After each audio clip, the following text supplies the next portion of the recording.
Good morning, everybody. Welcome to today's devotion for April 12th.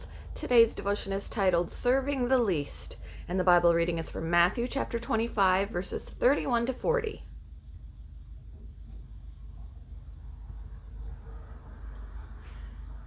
When the Son of Man comes in his glory and all the angels with him, he will sit on his glorious throne. All the nations will be gathered before him, and he will separate the people one from another, as a shepherd separates the sheep from the goats. He will put the sheep on his right and the goats on his left. Then the king will say to those on his right, "Come, you who are blessed by my Father, take your inheritance, the kingdom prepared for you since the creation of the world. For I was hungry, and you gave me something to eat. I was thirsty, and you gave me something to drink. I was a stranger, and you invited me in. I needed clothes, and you clothed me. I was sick, and you looked after me. I was in prison, and you came to visit me." Then the righteous will answer him, "Lord, when did we see you hungry and feed you, or thirsty and give you something to drink? When did we see you a stranger and invite you in, or needing clothes and clothe you? When did we see you sick or in prison and go visit you?" The king will reply, "Truly, I tell you, whatever you did for one of the least of these brothers and sisters of mine, you did for me."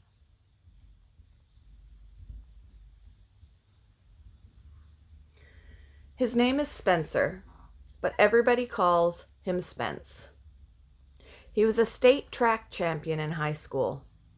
Then he went on to attend a prestigious university on a full academic scholarship.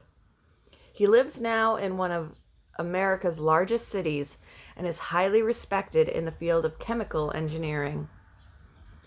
But if you were to ask Spence his greatest achievements to date, he wouldn't mention any of those things.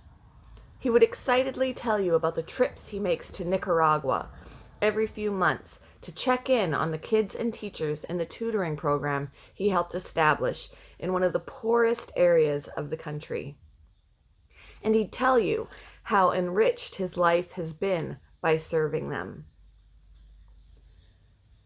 The least of these.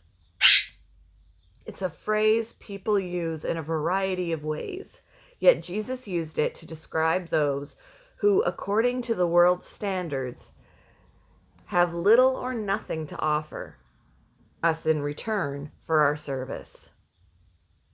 They are the men and women and children the world often overlooks, if not forgets completely.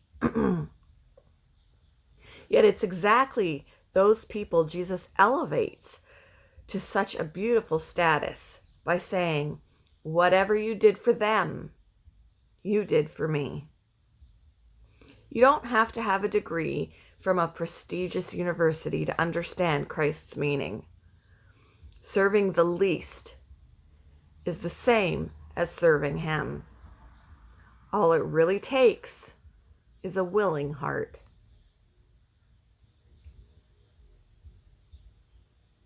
Who comes to mind when you hear the phrase, "the least of these"?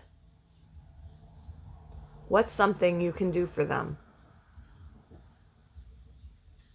Thank you for joining me for today's devotion, and I hope you all have a wonderful day.